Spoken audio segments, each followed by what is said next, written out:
नमस्कार, मी सुशील कुलकर्णी. आपण पाहताय analyser. Tool kit tool kit tool kit हा एक शब्द सातत्याने वापरला जातो. टूल किट काय आहे?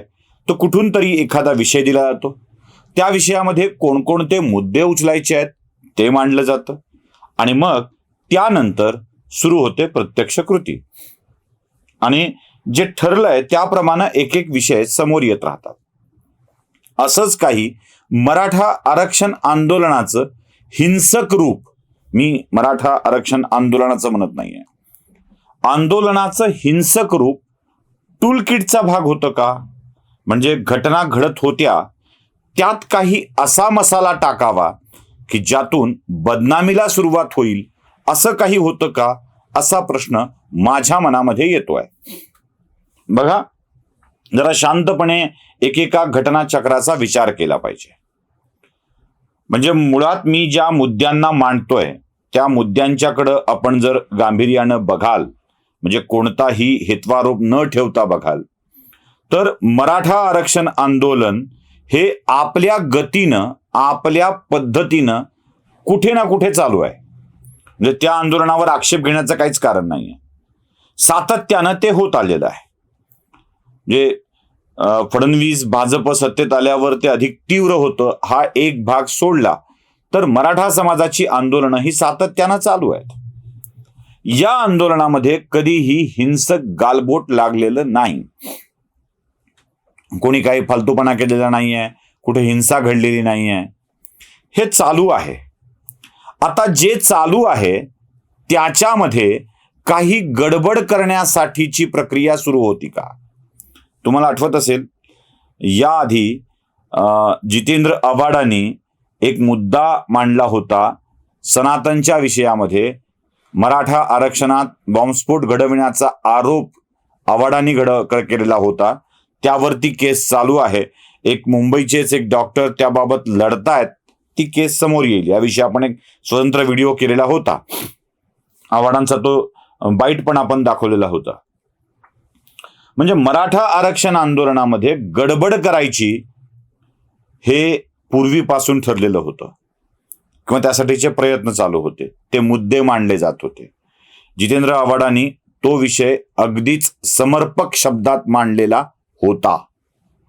खोटं वाटतंय? बघून घ्या आव्हाडांचा बाईट. कि मराठा आंदोलन चरम पे है. मराठा आंदोलन को बदनाम करके महाराष्ट्र में अराजकता फैलना के चाहिए, ये जिनकी गुंजाइश है, जिनके दिल में सोच है, ये वो लोग हैं जो मराठा आंदोलन को बदनाम करने के लिए ये बम का इस्तेमाल करने वाले थे. दो गुट में, दो समाज में, दो जात में द्वेष निर्माण करके उनमें दंगे कैसे हो, इसकी कोशिश ये संस्था करने वाली थी. इनके बाल बच्चे करने वाले थे.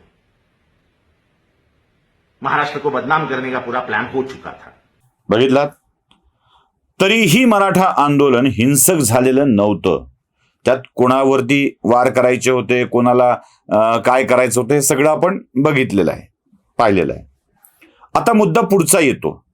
जेव्हा अशा आंदोलनाला हिंसक करण्यासाठीची प्रक्रिया सुरू असते तेव्हा टूलकिट कुठून सुरू होतं हे तपासलं पाहिजे. 1 तारखेला गोव्यात असल्यामुळं मला वेगवेगळी वर्तमानपत्र वाचता नाही आली, कारण त्या सेमिनारमध्ये, त्या कॉन्क्लेव्हमध्ये दिवसभराचे कार्यक्रम असल्यामुळं बसलेलो होतो. त्याच दिवशी लोकसत्तानी एक अग्रलेख छापलेला होता. फार उत्तम अग्रलेख होता तो. इंडिया आघाडी यशस्वी होण्यासाठी काय करायला हवं याचं मार्गदर्शन लोकसत्तानी केलेलं होतं. आणि त्या अग्रलेखात लिहिलेलं होतं, इंडिया आघाडीला एका अण्णा हजारेंची आवश्यकता आहे. आता अण्णा हजारेंची आवश्यकता आहे असं का? तर मनमोहन सिंगांचं सरकार असतानाच्या काळामध्ये अण्णा हजारेंनी दिल्लीमध्ये आंदोलन सुरू केलं. त्या आंदोलनाची धग, आग भारतभर पसरली. केंद्र सरकारच्या विरोधात असंतोष तयार झाला आणि त्या असंतोषामुळेच काँग्रेस सरकारमधून पदच्युत झालं आणि मोदी सरकार आलं असं लोकसत्ताला वाटतं. स्वाभाविक आहे, असं वाटणं स्वाभाविक आहे. काय कुणाकुणाला असे खयाली पुलाव पकवायची सवय असते, ते ठीक आहे, चला ओके, आपण काही त्यावर फार आक्षेप घेत बसू नये. अण्णा हजारेंचं आंदोलन खरंच देशभर पसरलेलं होतं. मै भी अण्णा म्हणणारी लोक खूप वाढलेली होती. पुढे लोकसत्ताला असाच अण्णा हजारे इंडिया आघाडीसाठी आवश्यक आहे असं वाटतं आणि लोकसत्ता जाहीरपणे तो विषय बोलू लागतं. आता ज्या दिवशी लोकसत्ता हा अग्रलेख छापतं त्याच दिवशी अंतरवली सराटीमध्ये किंवा दुसऱ्या दिवशी गोंधळाला सुरुवात होते. म्हणजे पोलिसांच्या वरती दगडफेकीनंतर लाठीचार्ज, ती प्लास्टिक बुलेट्स, छर्रे, हा सगळा प्रकार तिथे घडतो आणि त्यानंतर एक हिंसक रूप अंतरवलीच्या आंदोलनाला मिळतं. बस जाणे, गाड्या जाणे, स्वतःच्याच गाड्या जाणे, या प्रक्रिया सुरू होतात. आणि मग बघता बघता जालना जिल्हा आणि बीड जिल्ह्याचा गेवराई तालुका या भागात, जालना जिल्हा सुद्धा नाही, अंबड, घनसावंगी, गेवराई या 3-4 तालुक्यात, फार तर छत्रपती संभाजीनगरचा पैठण तालुका जो जोडून आहे तिथे, पाचोड बिचोडचा भाग, या भागात माहीत असलेलं आंदोलन बघता बघता राज्याच्या पटलावर महत्वपूर्ण आंदोलन होऊन जातं. आणि मग जरांगे पाटलांचा एक नेता म्हणून उदय होऊ लागतो. एका अण्णा हजारेची आवश्यकता आहे. आता मला या सगळ्या टूल किटचा वापर होतोय का या सगळ्यात, हा प्रश्न पडतोय. लोकसत्ता ती गरज दाखवतं. बघता बघता ते आंदोलन पेटतं आणि पेटल्यानंतर या आंदोलनाची धग राज्यस्तरावर जाते. राज्यातून पाठिंबा मिळू लागतो आणि हे सरकार जे शिंदेचं आहे ते फडणवीसांचं आहे असं सांगून हे सरकार मराठा विरोधी आहे असं वातावरण तयार करण्यात येतं. मग काही जण वेगवेगळे आकडे सांगतात, वेगवेगळ्या गोष्टी सांगतात.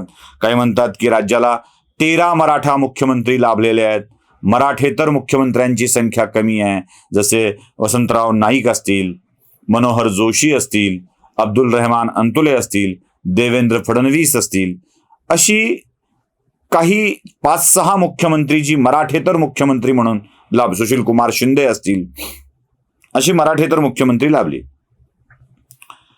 पण 13 मुख्यमंत्री या महाराष्ट्राला, एक त्यात शरद पवार एकटे 4 वेळेला आहेत.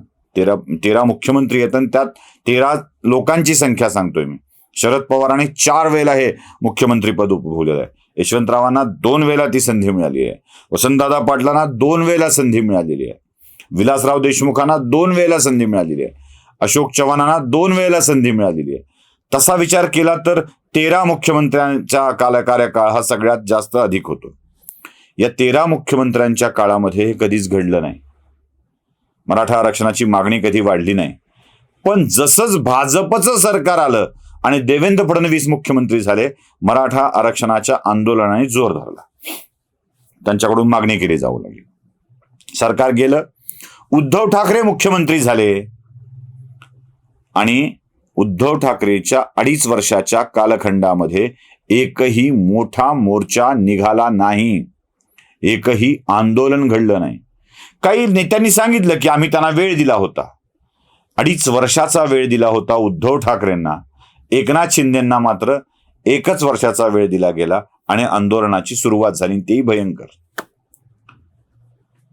उद्धव ठाकरेंच्या म्हणजे शरद पवारांच्या कारकिर्दीमध्ये, उद्धव ठाकरेंची तर कारकीर्द नव्हतीच ती, ते उद्धव ठाकरे मुख्यमंत्री होते आणि चालवत त्यांना शरद पवार होते, हे सर्वविदित सत्य आहे. जे सगळ्यांना ठाऊक आहे की शरद पवारांच्या मार्गदर्शनामध्ये ते सरकार चाललेलं होतं. शरद पवारांचा कालावधी आला की एकदाही आंदोलन निघत होत नाही आणि बरोबर भाजप प्रणित शिंदेचं सरकार आलं की पुन्हा आंदोलनाची सुरुवात होते आणि तिथे लोकसत्ता अण्णा हजारेची आवश्यकता आहे असं सांगून दिशा देतं. ही दिशा बरोबर लागू पडते. मराठा आरक्षणाचं आंदोलन सुरू होतं, ते पेटतं, तापतं. यातला अजून एक गमतीचा भाग सांगतो, फक्त गमतीचा भाग. गमतीचा म्हणायचा की अजून कशाचा म्हणायचा तुम्ही ठरवा. अजून एक भाग सांगतो. पोलिसांच्या वरती दगडफेक झाली, प्रचंड पोलीस कर्मचारी जखमी झाले. बघा, पोलीस कर्मचारी जखमी झाले, गंभीर जखमी झाले, ICU मध्ये ऍडमिट करावं लागलं. पोलीस अधीक्षकांनी सांगितलं की तो निर्णय घ्यावा लागला. गावामध्ये जे पोलीस अधिकारी उपस्थित होते, ज्यांनी आदेश दिला, आदेशाला पुष्टी दिली आणि लाठीचार्ज झाला, त्या 3 अधिकाऱ्यांचं निलंबन झालंय असं सरकारच्या वतीनं सांगण्यात आलं. 3ऱ्या अधिकाऱ्याचं नाव अजून आलेलं नाहीये. म्हणजे ज्यांनी मार खाल्ला, स्वसंरक्षणात ज्यांनी लोकांच्यावरती काठ्या मारल्या, म्हणजे राज्याच्या गृहमंत्र्याला माफी मागावी लागली. हा गमतीचा नाही, विनोदाचा नाही, हा दुर्दैवाचा भाग आहे. माफी मागावी लागली आणि त्यानंतर 2 अधिकाऱ्यांची नावं समोर आली. एक आहेत राहुल खाडे आणि दुसरे आहेत मुकुंद आघाव. हा षडयंत्राचा भाग आहे का, हा माझ्या समोरचा मोठा प्रश्न. कारण ही इतक्या सहजासहजी घडलेल्या घटनांचा भाग नाही आहे. राहुल खाडे हे अप्पर पोलीस अधीक्षक आहेत, जे वंजारा समाजाचे आहेत. आघाव जे सुद्धा वंजारा समाजाचे आहेत, त्यांना निलंबित केलं जातं. मग या वादाची सुरुवात कुठून झाली होती याचा तपास लावण्याची आवश्यकता निर्माण होते. हा काय योगायोग आहे मला माहित नाही, याचा अर्थ काय घ्यायचा ते मला कळत नाही, पण हे होतं. हा सगळ्या एका टूलकिटचा भाग आहे का, एका अशा नियोजनाचा भाग आहे का की ज्यातून हे आंदोलन अधिकाधिक धगधगत राहावं. सरकार जे प्रयत्न करतं किंवा सरकारचे समर्थक जे प्रयत्न करतात, त्या सगळ्या प्रयत्नांना हाणून पाडण्याची प्रक्रिया सुरू होते. सगळ्या प्रक्रियांना. लोक मला म्हणतात की तुम्ही सरकारची बाजू घेता, भाजपची बाजू घेता.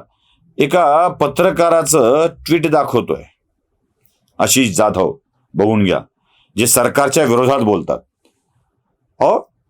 त्यांनी बँडवाले ठेवले म्हणून, तुम्हाला बँडवाले ठेवायची सवय आहे म्हणून सत्य सांगणाऱ्यांना सरकारच्या बाजूनी बोलणारे भाट स्तुतीपाठक म्हणण्याची सवय आहे. आणि हाही एका टूलकिटचा भाग आहे. जो सत्य समोर आणतो ना, त्याला अडचणीत आणायचं आणि त्याच्यावर शंका निर्माण करायच्या, ही नवी पद्धत रूढ झाली आहे. आणि याच पद्धतीवर हे काम चाललंय. या टूलकिटला लोकसत्ताच्या अग्रलेखाने या शक्यतेला बळ दिलंय आणि पुढे तसंच घडत गेलंय जे घडणं अपेक्षित होतं. देव करो राज्यात शांतता नांदो, जाती जातीमध्ये न भांडोत आणि सगळं व्यवस्थित हो, एवढी अपेक्षा व्यक्त करून चांगलं होण्यापलीकडं आपण काय चिंतू शकतो. नमस्कार.